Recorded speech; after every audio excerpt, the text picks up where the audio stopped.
Halo? Iya.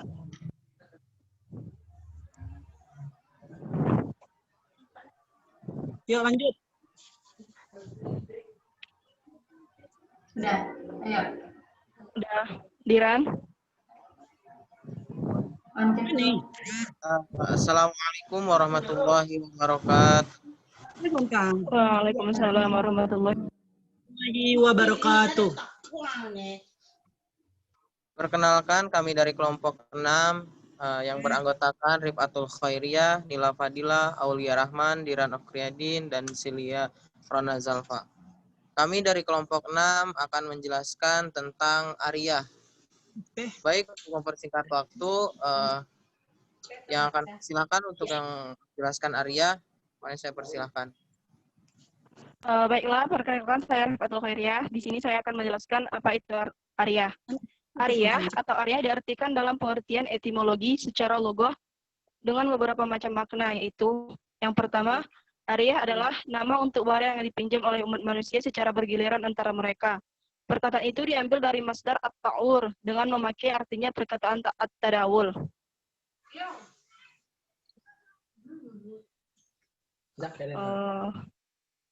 Maaf, next. Yang kedua, Ariyah adalah nama barang yang dituju oleh orang yang meminjam. Jadi perkataan itu diambil dari akar kata ar-rohu, yarruhu, urwan. Yang ketiga, Ariyah adalah nama barang pergi dan datang secara cepat. Diambil dari akar kata a'ra yang artinya pergi dan datang dengan secara cepat. Secara etimologi, al-ariyah adalah kebolehan memanfaatkan barang yang masih utuh, yang masih digunakan, untuk kemudian dikembalikan kepada pemiliknya.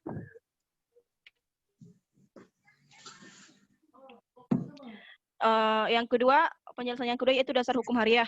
Terdapat dalam surah Al-Maidah ayat 2, Bismillahirrahmanirrahim.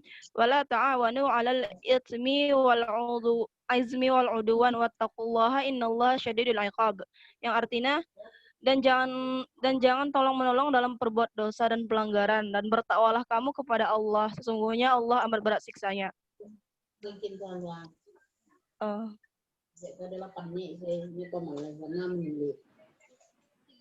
Baiklah, saya kembalikan kepada moderator. Baik, untuk materi selanjutnya tentang rukun dan syarat Ariyah. Baik, untuk yang bertugas silakan, kepadanya saya persilahkan. Baiklah, saya akan menjelaskan mengenai rukun dan syarat Ariyah. Menurut ulama Hanafiyah, rukun Ariyah adalah satu, yaitu ijab dan kabul. Tidak wajib diucapkan, tetapi cukup dengan menyerahkan pemilik kepada peminjam barang yang dipinjam, dan boleh juga hukum ijab kabul dengan ucapan. Sedangkan menurut Syafi'iyah, rukun Ariyah adalah yang pertama, kalimat mengutangkan atau lafaz, seperti seseorang berkata, saya utangkan benda ini kepada kamu, dan yang menerima berkata, saya mengaku berutang benda kepada kamu. Syarat bendanya adalah sama dengan syarat benda-benda dan jual beli. Next.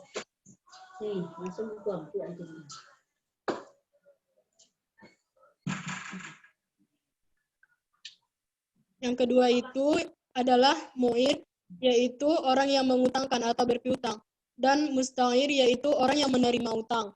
Syarat bagi mu'ir adalah pemilik yang berhak menyerahkannya, sedangkan syarat bagi mu'ir sendiri dan musta'ir yaitu yang pertama, balik.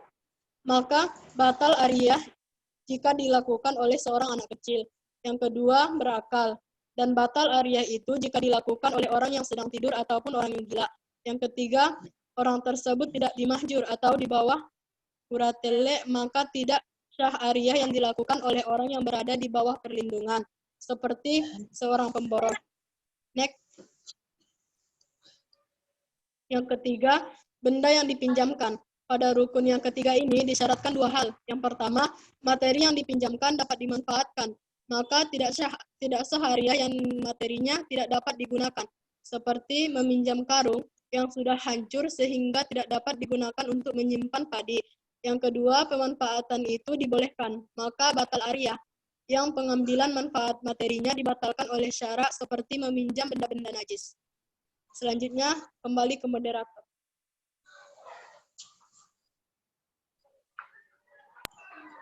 Baik, untuk materi selanjutnya yaitu tentang macam-macam Arya. Yaitu yang akan dibacakan oleh yang bertugas, silakan menjelaskan tentang macam-macam Arya.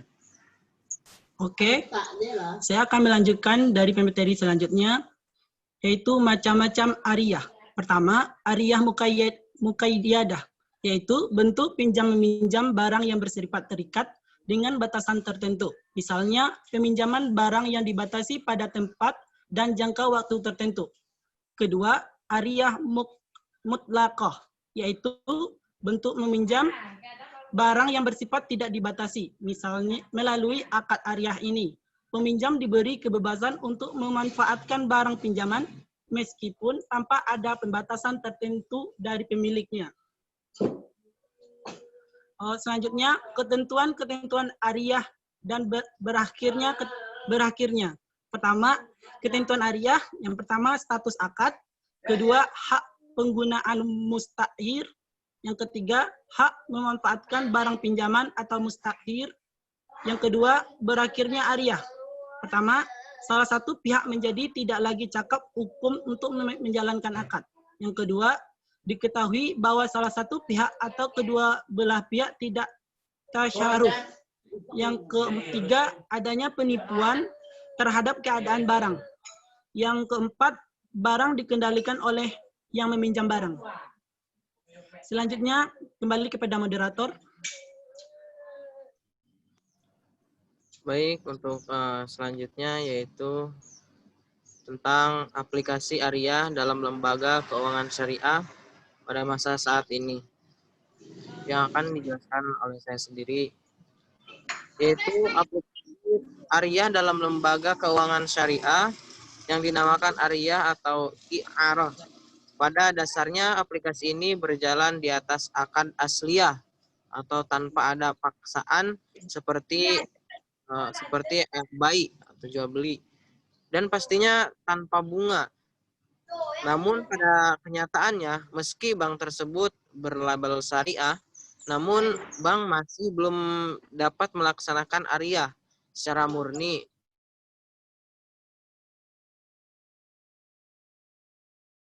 Nah, bank syariah masih menggunakan namun menggunakan istilah yang berbeda.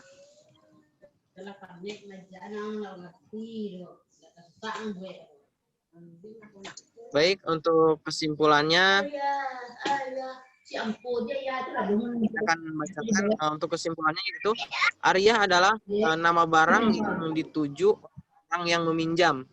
Dasar hukum Arya berasal dari Quran surat Al-Maidah dan yaitu An-Nisa ayat 58 dan hadis Nabi SAW yang akan dibacakan oleh Silia Ronazalfa. Untuk kesimpulannya. Kesimpulan, Arya adalah nama barang yang dituju oleh orang yang meminjam. Dasar hukum Arya berasal dari Quran surat Al-Maidah ayat 2, An-Nisa ayat 58 dan hadis Nabi Muhammad SAW. Ada dua macam Arya, yaitu Arya mukayyadah, yaitu bentuk pinjam-minjam barang yang bersifat terikat dengan batasan tertentu, dan Arya mutlaqah, yaitu bentuk pinjam-minjam barang yang bersifat tidak dibatasi. Next.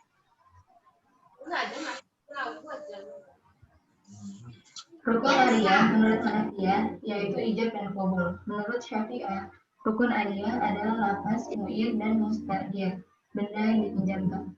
Hikmah dari Arya dapat ditujukan bagi peminjam seperti dapat memenuhi kebutuhan seseorang terhadap manfaat sesuatu yang belum dimiliki, dan bagi memberi pinjaman seperti membantu orang yang membutuhkan.